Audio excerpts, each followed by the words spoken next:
꿈다운 라디오, 꿈다운 새벽 책방, 오늘도 기분 좋게 시작합니다. 일부 후에 다시 보기. 음, 1장 후회하지 않는다는 말은 인생을 망치는 허튼 소리. 1960년 10월 24일 작곡가 샤를 드몽이 자신의 곡들을 서류 가방에 담고 떨리는 마음으로 에디트 피아프의 호화로운 파리 아파트를 찾아갔다. 당시 피아프는 아마도 프랑스에서 가장 유명한 연예인이자 세계에서 가장 유명한 선수 중 한 명이었을 것이다. 그런데 그녀는 아주 허약했다. 겨우 44세였지만 약물 중독, 사고, 고된 생활로 인해 몸이 피폐해졌고 몸무게는 45kg이 채 되지 않았다. 3개월 전 피아프는 간 손상으로 홍수 상태에 빠지기도 했다. 하지만 허약한 몸 상태에도 아, 불구하고 그녀는 변덕스럽고 성질이 급하기로 악명이 높았다. 그녀는 디몬과 그의 업무상 파트너로서 함께 방문한 작사가 미셸 보케르를 이류 음악가로 여겼다. 그날 아침 그녀의 비서는 회의를 취소하는 게 어떻겠냐는 메시지를 남겼다. 피아프도 처음에는 만나지 않으려 해서 디몬과 미셀은 불안하게 거실에서 기다릴 수밖에 없었다. 하지만 잠자리에 들기 직전에 파란색 가운을 입고 그녀가 나타나더니 마침내 그들과 마주했다. 그녀는 딱 한 곡 들어보겠다고 말했다. 그게 다였다. 디몽은 피아프의 피아노 앞에 앉았다. 긴장해서 땀에 흠뻑 젖은 그는 보- 보케르가 쓴 가사를 부드럽게 읊조리며 자신의 음악을 연주하기 시작했다. 아니, 아무것도 아니에요. 아니, 난 아무것도 후회하지 않아요.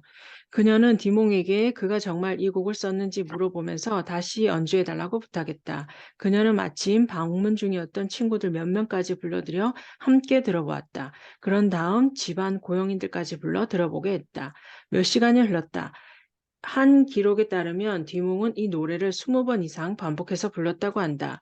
피아프는 파리 최고의 극장 올랭피아의 감독에게 전화를 걸었고 그는 동이 트기 전에 도착해 디몽의 곡을 들여다보았다. 아니, 아무것도 아니에요. 아니, 난 아무것도 후회하지 않아요. 다 대가를 치렀고 떠내려 보냈고 잊어버렸어요. 과거는 신경 쓰지 않아요. 몇 주 후 피아프는 프랑스 TV 방송에서 이 2분 19초짜리 노래를 불렀다. 12월에는 공연 마지막 곡으로 이 노래를 불러 관객들의 열렬한 호응을 얻으며 22번의 커튼콜을 받았다. 덕분에 올랭피아 극장이 재정적 위기를 극복하는 데 큰 보탬이 되었다. 이듬해 말까지 팬들은 아니 난 아무것도 후회하지 않아요 앨범을 100만 장 이상 사들이며 여가수였던 그의 위상을 우상으로 끌어올렸다. 3년 뒤 피아프는 세상을 떠났다. 2016년 2월 어느 추운 일요일 아침, 엠버 체이스는 캐나다 서부 캘러리에 있는 자신의 아파트에서 잠을 깼다.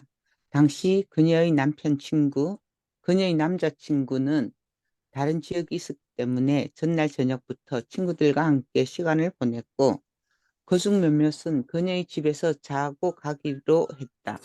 친구들과 칵테일을 마시며 이야기를 나누던 체이스는 지루함을 느끼다가 어떤 영감을 받아 오늘 문신하러 가자고 말했다. 그녀는 친구들과 차를 타고 일본 고속도로에 있는 조커스 타투 앤드 바디 피어싱으로 가서 피부에 두 단어를 새겼다. 그날 체이스가 새긴 문신은 5년 전 미렐라 바티스타가 1800km 떨어진 곳에서 했던 문신과 거의 같았다. 브라질에서 성장한 바티스타는 대학 진학을 위해 20대 초반에 필라델피아로 이주했다. 그녀는 자신이 선택한 도시를 즐겼다. 학교에 다니는 동안 지역 회계법인에 취직도 했고 많은 친구도 사귀었다. 심지어 필라델피아 출신의 남자와 오랫동안 연애도 했다. 두 사람은 결혼을 앞두고 있다가 결국 5년 만에 헤어졌다. 그래서 미국에 도착한 지 9년 만에 그녀의 표현대로 리셋 버튼을 찾아 브라질로 되돌아왔다. 돌아오기 몇 주 전 그녀는 오른쪽 귀 바로 뒤에 두 단어를 문신으로 새겼다. 바리스타는 몰랐지만 그녀의 오빠 게르마노 텔레스도 전년도에 거의 똑같은 문신을 했다. 텔레스는 어린 시절 오토바이에 매료되었으며 의사 의사였던 부모는 안전이 걱정돼 오토바이에 대한 그의 애착을 공감하지도 지지하지도 않았다. 하지만 그는 오토바이에 대해 가능한 모든 것을 배웠고 돈을 모아 결국 수수기를 구입했다. 그는 오토바이를 사랑했다. 그러던 어느 날 오후 브라질 고향 마을 프로텔라자 근처 고속도로를 달리던 그는 차에 치이는 사고를 당해 왼쪽 다리를 다쳐 또 언제 오토바이를 탈 수 있을지 기약할 수 없게 됐다. 얼마 후 그는 왼다리 무릎 바로 아래에 오토바이 문신을 새긴 뒤 그 옆으로 흉터를 따라 아치형으로 두 단어를 새겨 넣었다. 그날 텔레스가 새긴 문신은 브루노 산토스가 2013년 포르투갈 리스본에서 새긴 문신과도 같았다. 산토스는 체이스 바디스타 텔레스와는 모르는 사이로 어느 기업의 인사 담당 임원이었다. 어느 날 오후 일 때문에 좌절감에 느낀 그는 사무실을 박차고 나와 바로 타투샵으로 향했다. 그도 역시 오른쪽 팔뚝에 삼음절로 된 문구를 새겼다. 이처럼 세대륙에 살고 있는 이 네 사람, 그들은 모두 다음과 같은 두 단어의 문신을 하고 있다. 후회하지 않는다. 달콤하지만 위험한 교리. 어떤 믿음은 실존주의적 배경음악처럼 조용히 작동한다. 또 다른 어떤 것들은 삶의 방식에 대한 요란한 찬가가 된다. 그리고 후회는 어리석다는 교리. 즉, 후회는 우리 시간을 낭비하고 우리의 행복을 방해한다는 교리보다 더 요란하게 울려 퍼지는 신조는 거의 없다. 어떤 문화권에서든 구석구석에서 이 메시지가 쇄도한다. 과거는 잊고 미래를 잡아라. 인생의 쓰라림은 피하고 쾌락은 만끽하라. 좋은 삶은 단 하나의 초점과 확고한 가치를 지닌다. 후회는 이 두 가지를 모두 교란한다. 뒤를 보게 하고 불쾌한 감정을 만들어내는 것, 즉 행복이라는 혈류에 끼어있는 독소다. 그러므로 피아프의 노래가 전 세계의 표준이자 다른 음악가들의 시금석으로 남아있는 것도 놀랄 일이 아니다. 후회하지 않는다는 제목의 노래를 부른 아티스트들로는 재즈계의 전설 엘라 피츠제레트부터 영국의 팝스타 노비 윌리엄스, 케이준 밴드 스티븐 라일리 앤드 더 마무 플레이보이스, 미국의 블루스 가수 톰 러스, 컨트리 음악 명예의 전당 현액자 엘미루 해리스, 래퍼 에미넴에 이르기까지 다양하다. 고급 자동차 브랜드, 초콜릿바, 보험회사들로 모두 텔레비전 광고에 피아프의 아니 난 아무것도 후회하지 않아요를 사용해 이 철학을 옹호했다. 그리고 오른쪽 팔꿈치와 손목 사이에 검은색 소문자로 이 윤리를 새겨 넣은 브루노 산토스처럼 그야말로 늘 몸에 간직하는 것만큼 이 신념 체계에 대해 더 큰 헌신을 보여주는 것이 또 어디 있겠는가. 수천 개의 잉크점으로 몸에 새긴 문신이 설득력이 없다면 성별, 종교, 정치 신념은 달라도 이 신조에 관해서만은 일치된 견해를 보이는 미국 문화의 두 거장의 말을 들어보라. 20세기 기독교의 모습을 형성하고 리처드 닉슨과 도널드 트럼프를 멘토링한 긍정적 사고방식의 선구자 노먼 빈센트 필 목사는 후회할 여유는 없다고 충고했다.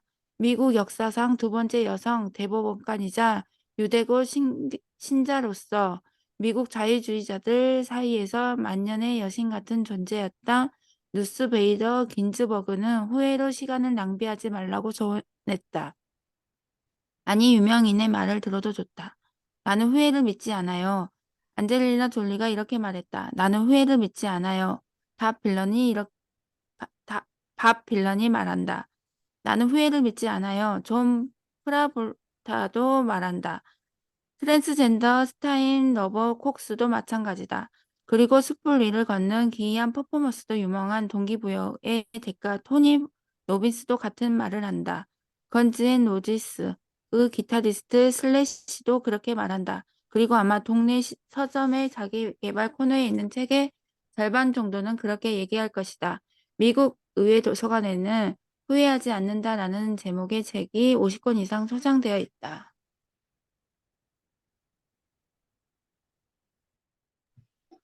노래에 깃들고 피부에 새겨지고 현자들이 적극 수용한 이 반후의 철학은 너무도 자명해 입증할 필요도 없는 사실로 비춰질 때가 많다. 고통을 피할 수 있는데 왜 굳이 고통을 초래하는 걸까? 긍정적인 햇살을 만끽할 수 있는데 왜 비구름을 불러들이는가? 내일의 무한한 가능성을 꿈꿀 수 있는데 뭐하러 어제 한 일을 후회할까? 이런 세계관은 직관적으로 타당하다. 맞는 말 같다. 설득력이 있다.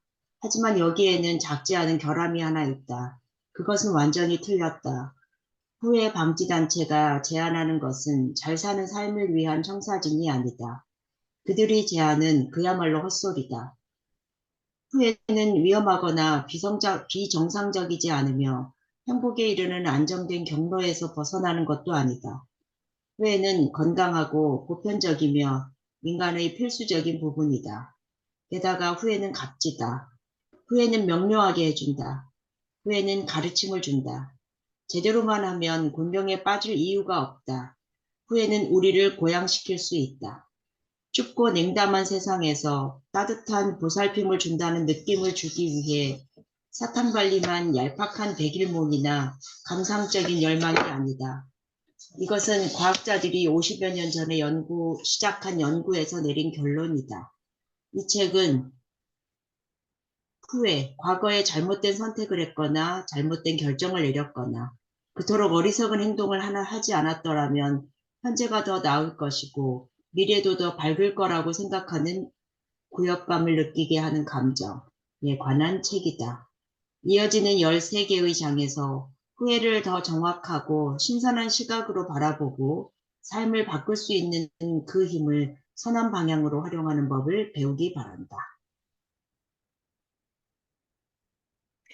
우리는 후회하지 않는다고 말하는 사람들의 진정성을 의심해서는 안 된다. 그 대신 그들을 연기자, 즉 너무 자주 너무 몰입해서 연기한 나머지 그 역할이 진짜라고 믿기 시작한 배우라고 생각해야 한다. 이런 심리적 자기 속임수는 흔하다.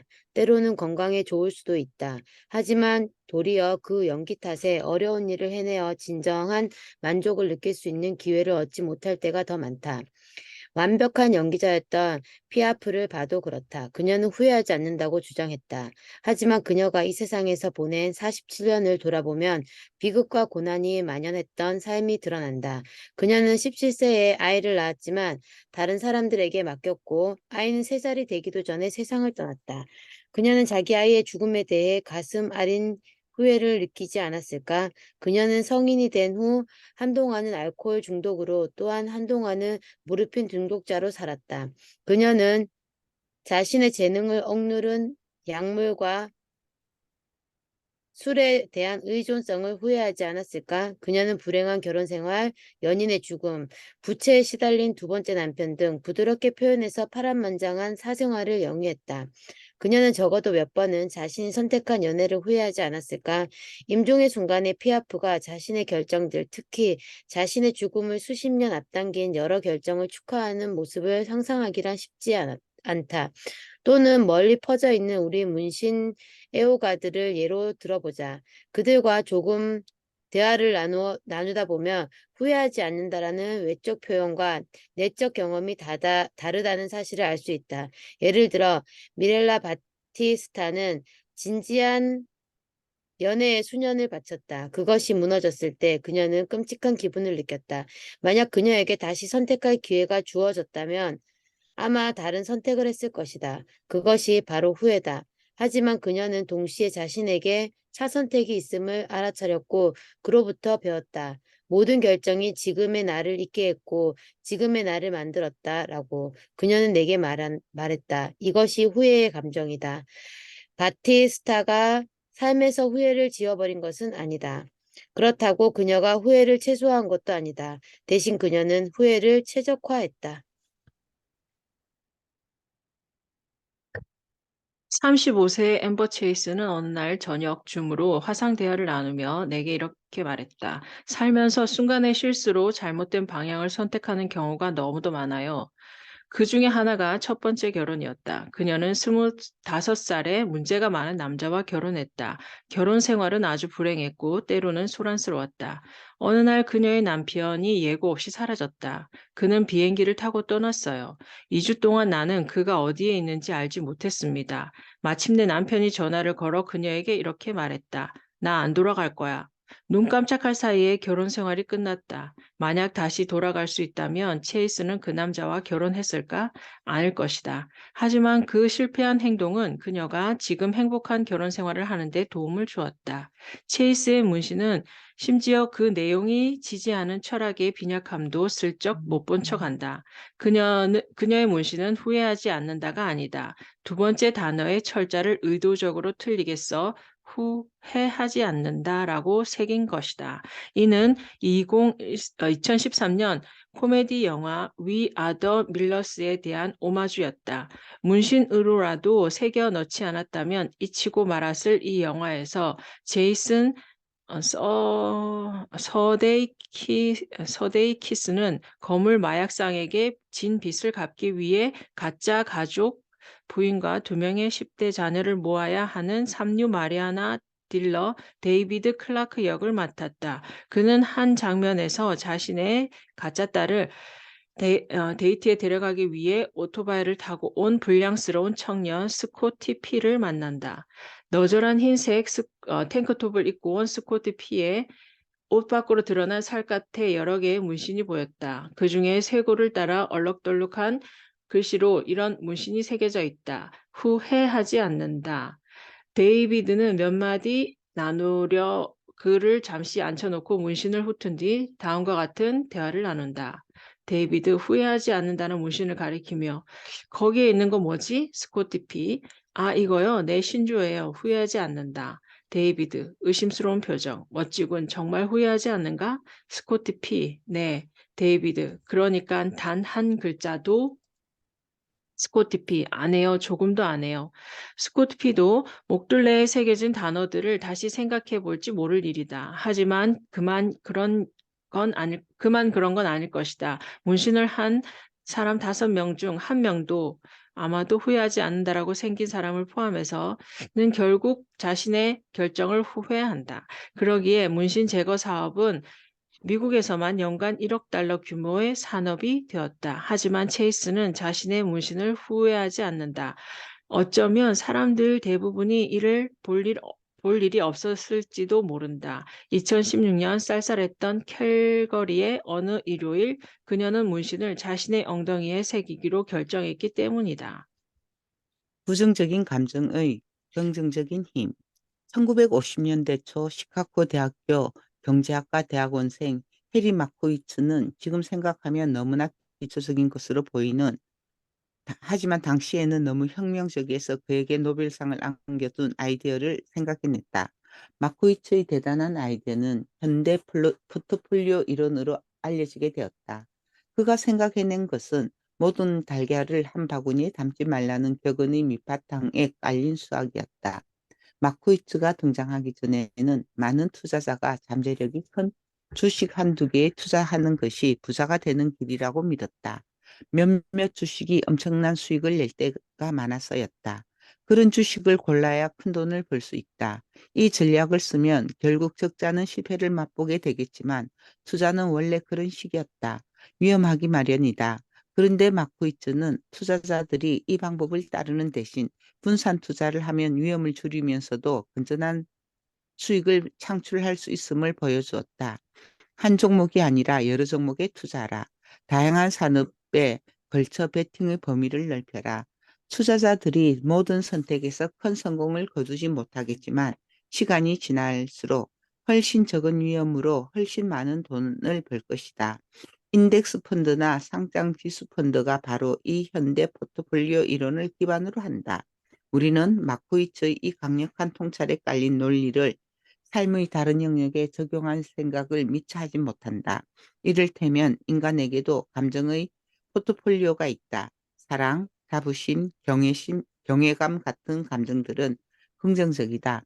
반면 슬픔, 좌절, 수치심 같은 부정적인 감정도 있다. 일반적으로 우리는 한 범주는 과대평가하고 다른 범주는 가소평가하는 경향이 있다. 우리는 다른 사람의 충고와 자신의 직관에 귀를 기울이면서 포트폴리오를 긍정적인 감정으로 채우고 부정적인 감정을 치워버린다.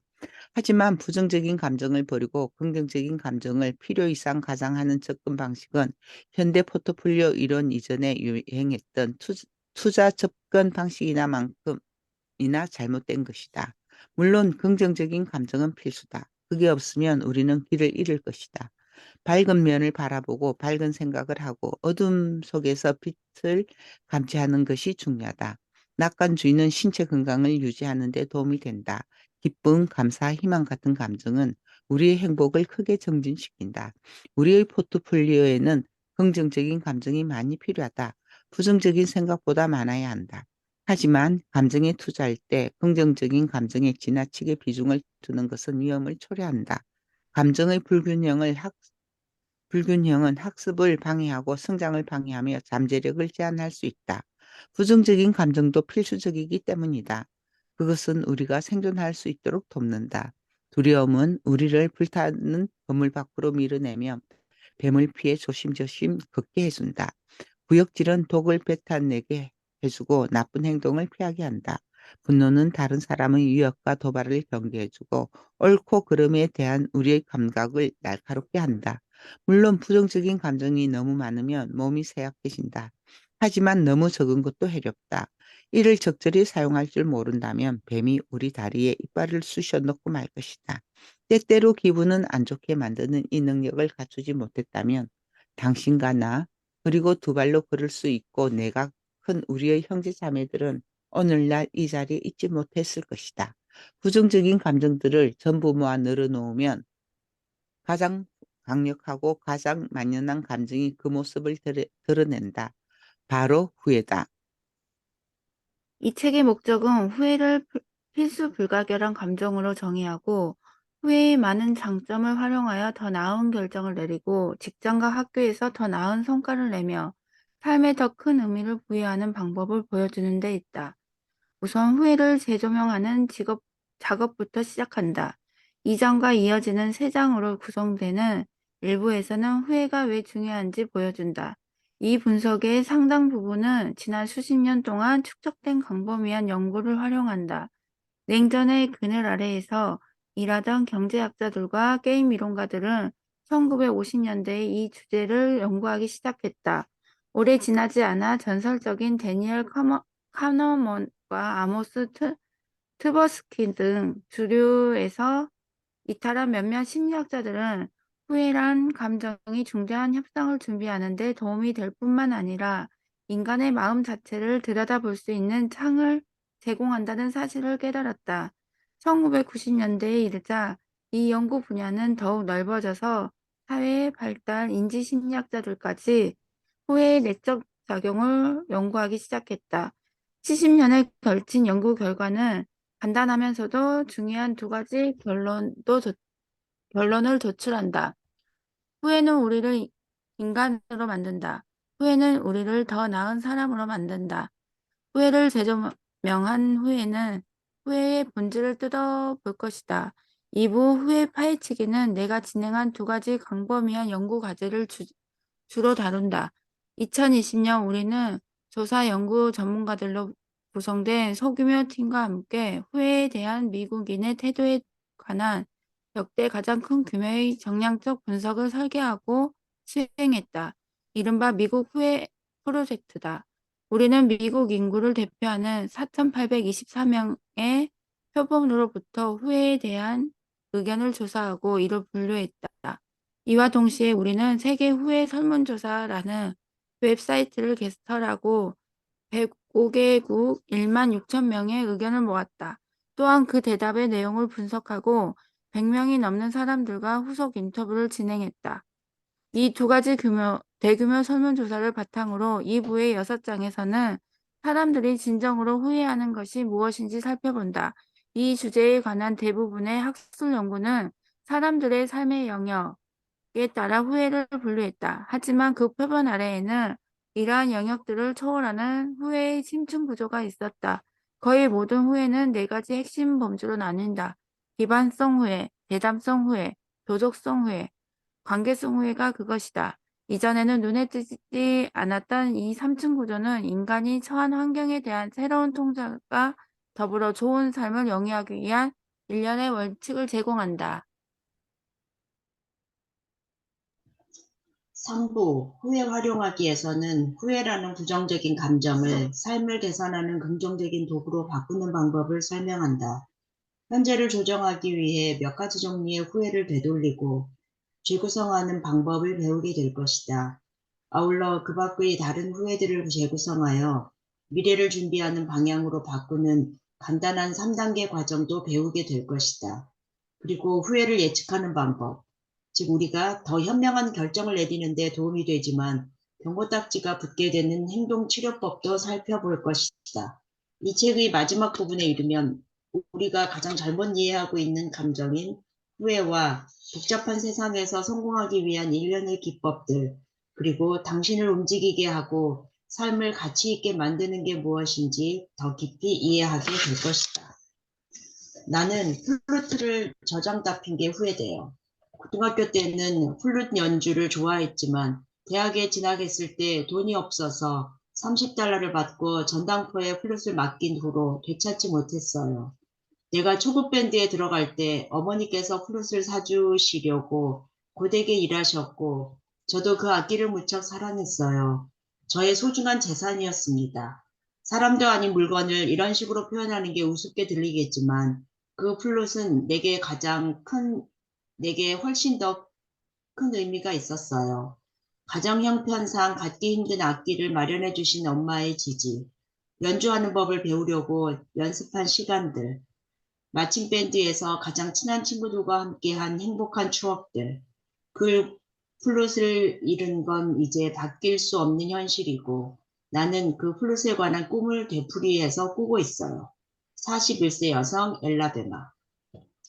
나는 내 아내와 결혼을 서둘렀던 걸 후회해요.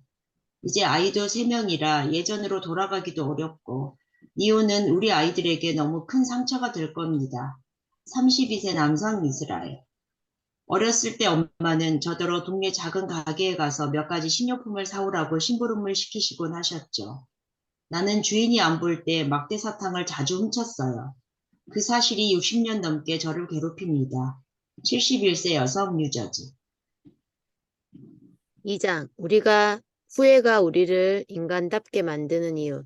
우리가 후회라고 부르는 것은 과연 무엇일까? 후회는 매우 쉽게 인식할 수 있는 감정이면서도 놀라울 정도로 정의하기 어렵다. 과학자, 신학자, 시인, 의사들이 모두 후회를 정의하려고 시도한 바 있다. 심리치료사들은 바라던 바와 다른 상황으로 귀결된 어떤 행동이나 행위와 관련된 불쾌한 감정이라고 말한다. 경영이론가들은 후회를 실제 결과와 의사결정자가 다른 선택을 했다면 일어났을 결과를 비교함으로써 생겨난다라고 말한다. 철학자들은 미래의 특정 방식으로 행동하기 위한 대상의 인지 및 의향의 선언에 동반하는 과거의 생각과 관련된 불쾌한 감정이라 말한다. 후회에 대한 정확한 정의가 어렵게 느껴지는 것은 다음과 같은 이유 때문이다. 후회는 하나의 사건이라기보다는 일련의 과정으로 이해하는 편이 낫다. 시간여행과 스토리텔링. 이 과정은 두 가지 능력, 즉 우리의 마음의 두 가지 독특한 능력에서 시작된다. 인간은 머릿속으로 과거와 미래를 방문할 수 있다. 그리고 우리는 실제로 일어나지 않은 일에 관해 이야기할 수 있다. 우리는 노련한 시간 여행자이자 숙련된 이야기꾼이다. 이 두 가지 능력은 삶의 후회를 일으키는 인지적 이중나선을 형성한다. 세계의 후회 설문조사에 제출된 수많은 후회 중 하나를 살펴보자. 아버지의 뜻에 굴복해 대학원 진학을 포기하지 않고 내가 선택한 분야의 학위를 취득하겠다는 내 소망을 따랐더라면 좋았을 거라 생각해요. 그랬다면 내 인생은 지금과는 다른 궤도에 올랐을 겁니다. 더 큰 만족감과 성취감을 느꼈겠죠. 이 몇 마디 말 속에서 버지니아에 사는 이 52세 여성은 두뇌의 놀라운 민첩성을 발휘한다. 현재에 만족하지 못한 그녀는 머릿속에서 과거로 돌아간다. 일단 그곳에 도착하면 그녀는 실제로 일어난 일을 부인한다. 그리고 자신이 원했던 대로 대학원 과정에 등록하는 대안에 대안으로 대체한다. 그리고 타임머신을 타고 다시 앞으로 달려간다. 하지만 그녀가 과거를 재구성했기 때문에 도착했을 때 마주하는 현재는 조금 전 떠나온 현재와는 크게 다르다. 새로 단장된 그 세상에서 그녀는 만족감과 성취감을 느낀다. 시간 여행과 허구의 조합은 인간의 초능력이다. 해파리가 소네트를 작곡하거나 너구리가 플로어 램프의 배선을 바꾸는 것을 상상하기 어려운 것처럼 인간 이외의 다른 어떤 종이 그렇게 복잡한 일을 할 수 있다고 생각하긴 어렵다. 반면 우리는 이 초능력을 쉽게 발휘한다. 실제로 이 능력은 인간의 뇌에 매우 깊이 뿌리 박혀 있는 것으로 이러한 능력이 떨어지는 사람은 뇌가 완전히 발달하지 않은 아이들과 질병이나 부상으로 뇌가 마비된 성인들 뿐이다. 예를 들어 발달 심리학자 로버트 커튼 태그와 제니퍼 퍼렐은 아이들에게 다음과 같은 이야기를 들려주었다. 박과 데이비드는 서로 가까이 살며 매일 아침 자전거를 타고 학교에 간다. 아이들은 학교에 가기 위해 연못 둘레로 나 있는 자전거 도로를 이용한다. 자전거를 타는 사람은 연못의 오른쪽 혹은 왼쪽으로 돌 수 있다. 두 길은 같은 거리에 있고 똑같이 평탄하다. 밥은 매일 연못을 오른쪽으로 도는 길로 갔고 데이비드는 매일 연못의 왼쪽의 길을 따라갔다. 어느 날 아침 밥은 평소처럼 연못의 오른쪽을 따라 자전거를 탔다. 하지만 밤사이 나뭇가지가 길에 떨어져 있었다. 밥은 그 나뭇가지에 부딪혀 자전거에서 떨어져 다쳤고 학교에 지각했다. 왼쪽 길은 괜찮았다. 같은 날 아침 평소에는 항상 왼쪽 길로 가던 데이비드는 연못에 오른쪽 길로 가기로 결정했다. 데이비드도 나뭇가지에 부딪혀 자전거에서 떨어져 다쳤고 학교에 늦게 도착했다. 연구자들은 아이들에게 이렇게 물었다. 그날 연못에 오른쪽 길로 자전거를 타고 가기로 한 사람 중 누가 더 속상해할까? 매일 그 길로 가던 밥일까? 아니면 평소에는 왼쪽 길로 가다가 그날따라 오른쪽 길로 가기로 결정한 데이비드일까? 아니면 둘 다 똑같이 느낄까? 거튼태그와 페럴은 7세 아동이 후회를 이해하는 정도에서 성인과 매우 비슷한 결과를 보였다라고 썼다. 응답자의 76%는 데이비드가 기분이 더 나쁠 것이라고 생각했다. 하지만 5살짜리 아이들의 이 개념을 거의 이해하지 못했다. 응답자의 약 4분의 3은 두 소년이 똑같이 느낄 것이라고 대답했다. 어린 뇌는 후회가 요구하는 정신적 공중 근해 타기를 할 수 있는 힘과 근육을 갖추는데 몇 년이 걸린다. 그래서 대부분의 아이들은 6살이 될 때까지 후회를 이해하지 못한다. 하지만 8살이 되면 후회를 예측하는 능력도 발달한다. 그리고 청소년기에는 후회를 경험하는 데 필요한 사고력이 완전히 발달한다. 후회는 건강하고 성숙한 마음의 표지다. 후회는 인간의 발달에 매우 기본이 될 뿐 아니라 적절한 기능을 하는데 매우 중요하기 때문에 성인이 후회를 느끼지 못한다면 심각한 문제가 있다는 신호일 수 있다. 2004년에 발표된 중요한 연구는 이 사실을 분명하게 보여준다. 이 연구에서 인지과학자 팀은 참가자들이 컴퓨터 룰렛 모양의 바퀴 2개 중 하나를 선택해서 돌리는 간단한 도박 게임을 만들었다. 그들은 자신이 선택한 바퀴의 어느 지점에 화살이 떨어지냐에 따라 돈을 따거나 잃을 수 있었다. 참가자들은 바퀴를 돌리고 나서 돈을 잃자 기분이 상했다. 놀랄 일도 아니다. 하지만 룰렛 바퀴를 돌리고 돈을 잃었을 때 다른 쪽 바퀴를 선택했다면 돈을 땄을 거라는 사실을 알게 되자 기분이 정말 나빴다. 그들은 후회를 경험한 것이다. 하지만 다른 선택이 더 나은 결과를 낳을 수 있었다는 사실을 알고도 기분이 더 나빠지지 않는 집단이 있었다. 안화 전두 피질 안화전두피질이라고 불리는 뇌 부위에 병변이 있는 사람들이었다. 신경과학자 나탈리 카미유와 동료들은 사이언스에 이렇게 썼다. 이 환자들은 어떠한 후회도 느끼지 않는 것 같다. 그들은 이 개념을 이해하지 못한다. 다시 말해 후회를 느끼는 능력의 결여는 장점이 아니었다. 뇌 손상의 징후였다. 신경과학자들은 이 패턴이 다른 뇌 질환에서도 유사하게 나타난다는 사실을 발견했다. 몇몇 연구는 참가자들에게 다음과 같은 간단한 테스트를 제시했다. 마리아는 자주 방문하는 식당에 갔다 온 후 탈이 났다. 애나는 이전에 한 번도 가본 적 없는 식당에서 식사를 하고 탈이 났다. 누가 자신의 식당 선택에 더 많이 후회할까? 대다수의 건강한 사람들은 그 답이 애나라는 것을 바로 안다. 하지만 선천적 신경퇴행성 질환인 허팅턴 병을 앓는 사람들은 이 자명한 사실을 인식하지 못한다. 그들은 그저 추측만 한다. 정답에 도달하는 경우는 우연에 가깝다. 파킨슨 병을 앓는 사람들도 마찬가지다. 그들 역시 여러분이라면 직감적으로 보였을 반응을 추론하는 데 실패한다. 그 효과는 특히 조현병 환자들에게 치명적이다. 이들의 병은 내가 지금까지 설명한 복잡한 사고 과정을 뒤흔들어 놓아서 후회를 이해하거나 경험하는 능력을 손상시키는 추론 결함을 일으킨다. 이런 결함이 수많은 정신과 질환과 신경질환에서 매우 뚜렷하게 나타나다 보니 의사들도 이제 더 심각한 문제를 찾아내는데 이 장애를 이용한다. 간단히 말해 후회가 없는 사람들은 심리적 건강의 본보기가 아니다. 그들은 보통 심각한 병에 걸린 사람들이다. 시간 여행을 하고 사건을 다시 쓰는 한상의 능력은 후회 과정의 동력이다. 하지만 후회와 다른 부정적인 감정을 구별하는 두 가지 추가 단계를 더 거치지 않으면 이 과정은 완성되지 않는다. 첫째, 비교한다. 설문조사에 참여한 52세 여성으로 돌아가 보자. 아버지의 뜻을 따르지 않고 자신이 바라던 대로 대학원에 진학했더라면 좋았을 거란 생각한 사람이다. 그녀가 단지 현재 처한 상황이 비참하기 때문에 고통스러워하는 거라면 어떨까? 그것만으로는 후회가 발생하지 않는다. 그 감정은 슬픔, 우울 혹은 절망이다. 타임머신에 탑승해 과거를 부정하고 암울한 실제 현재와 어쩌면 있었을지 모를 현재를 비교하는 일을 해야만 그 감정은 후회가 된다. 비교는 후회의 핵심에 있다. 둘째, 비난을 평가한다. 후회는 다른 사람의 잘못이 아니라 자기 자신의 잘못이다. 영향력 있는 한 연구에 따르면 사람들이 표현하는 후회의 약 95%는 외부 환경이 아니라 자신이 통제했던 그 상황과 관련이 있다. 후회에 사로잡힌 버지니아를 다시 생각해보자. 그녀는 자신의 불만족스러운 상황을 상상의 대안과 비교하고 부족한 점이 있다는 데 생각에 빠진다. 이 단계가 필수이긴 하지만 부족함을 느끼는 건 자체만으로는 부족하다. 그녀는 후회의 영역으로 완전히 밀어넣는 것은 그 결정과 행동을 한 것이 그녀 자신이라는 대체 불가능성이다. 그녀 자신이 고통의 원인이다.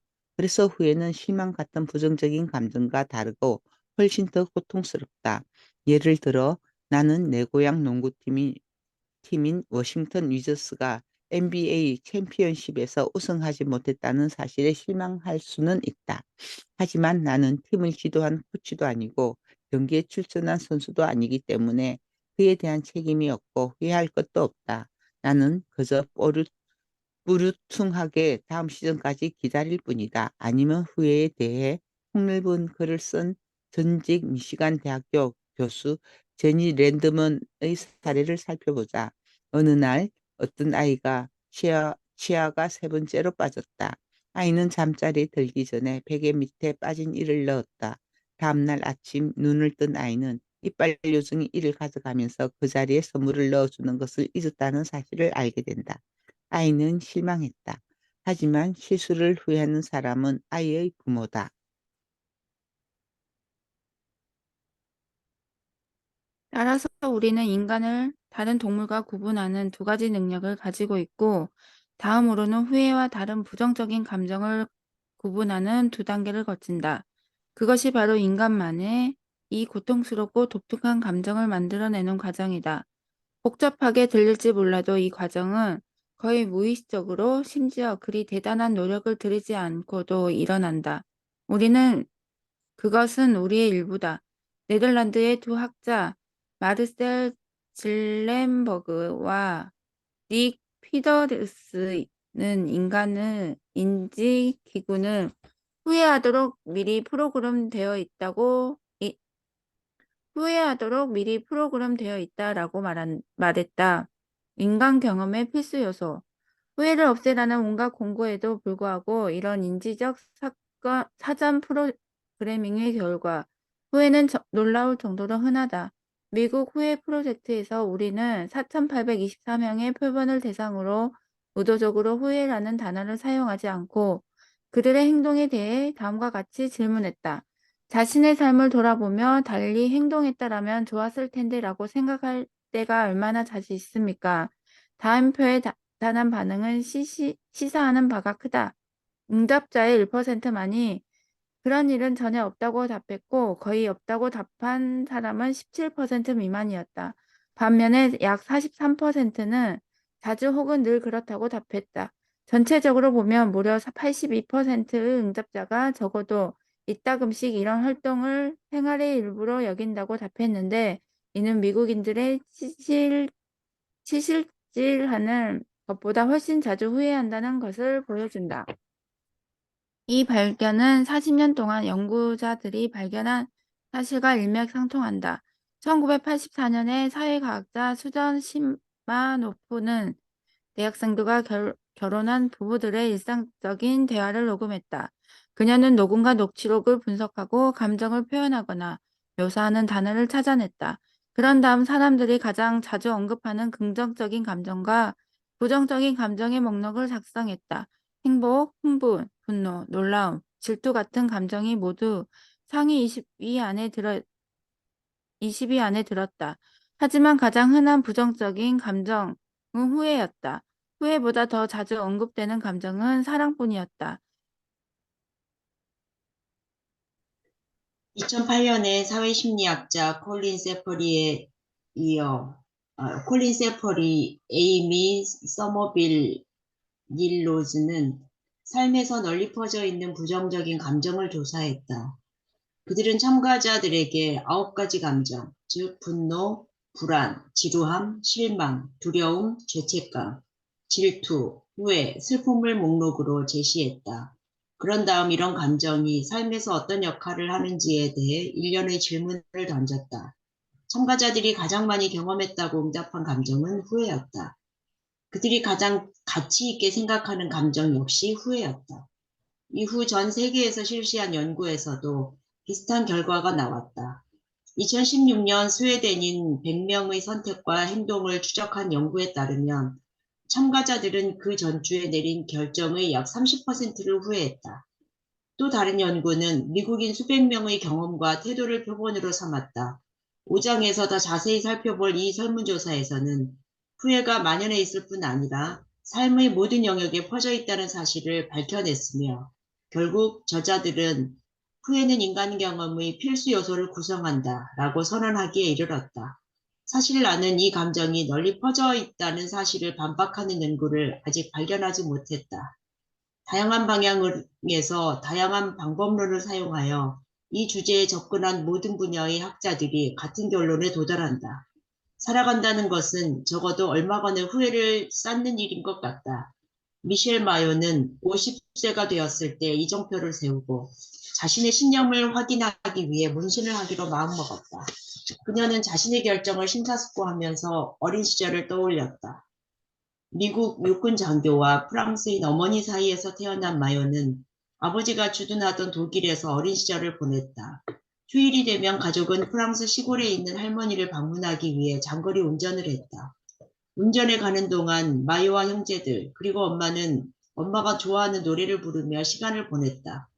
2017년 자기 자신에게 주는 이른 생일 선물로 그녀는 집에서 가까운 매사추세츠주 살럼으로 여행을 갔다가 오른쪽 손목 아래 이렇게 새겨놓고 왔다. 아니, 난 아무것도 후회하지 않아요.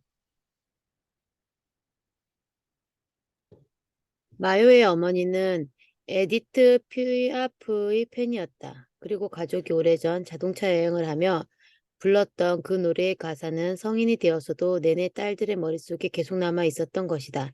그녀는 그 문신은 내가 어떻게 살고 있으며 내 삶에 대해 어떻게 느끼는지를 표현했습니다라고 말했다. 그녀는 후회가 없다고 말한다. 하지만 나와 대화를 나눴던 다른 사람들과 마찬가지로 그녀 역시 그러한 주장에 이어 자신이 저지른 실수와 잘못된 선택에 관해 이야기했다. 우리 모두와 마찬가지로 그녀는 이야기를 다시 쓰기 위해 빈번하게 자신의 머릿속 타임머신에 올라탔고 실제 현재와 다른 선택으로 가능했을 현재의 모습을 비교하면서 그 차이에 대한 책임을 지려고 했다.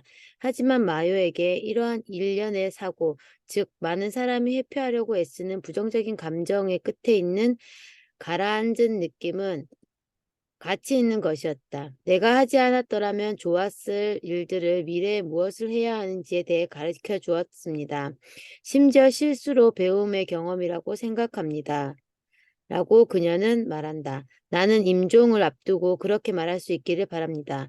그녀의 손목에 적힌 5단어는 매일 그녀에게 그 열망을 상기시킨다. 하지만 그녀는 그 단어를 유명하게 만든 가수에 대해서도 궁금하다. 그녀가 가난하게 살다 죽었다는 사실을 알고 있었나요? 마요가 내게 묻는다. 그녀를 생각하면 궁금해요.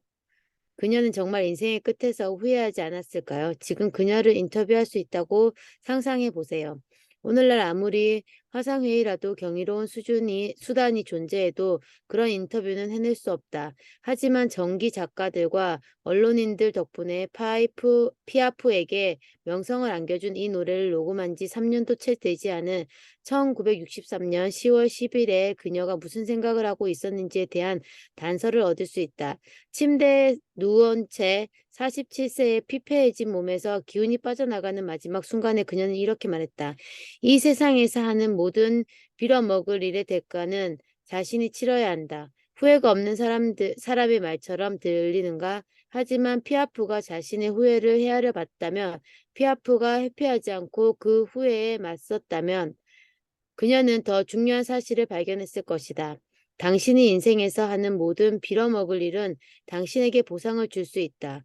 곧 알게 되겠지만 후회는 우리를 인간으로 만드는데 그치지 않기 때문이다. 우리를 더 나은 사람으로 만든다. 나는 지금까지 내린 거의 모든 중대한 결정을 후회합니다. 나는 큰 결정을 내리는 데는 영 젬병인 것 같습니다. 작은 결정은 시궁죽 먹기지만요. 55세 남성, 웨스트 버지니아. 남편이 죽기 직전 병원에 입원했을 때 침대 옆으로 올라가 그를 껴안고 싶었지만 그러지 못했어요. 그렇게 했더라면 얼마나 좋았을까요? 72세 여성 플로리라. 다른 사람들이 어떻게 생각하는지 걱정 안 했으면 좋겠습니다. 난 아직도 그런 고민에 힘겨워하고 있습니다. 33세 남성 일본. 여기까지 하도록 하겠습니다. 내일 3장 하도록 할게요. 감사합니다. 저희 사진 찍겠습니다.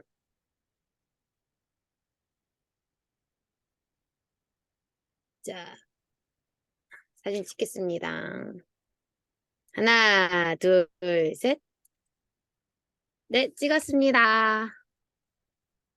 고맙습니다. 오늘도 행복한 하루 보내세요. 행복한 하루 되세요. 내일 봬요.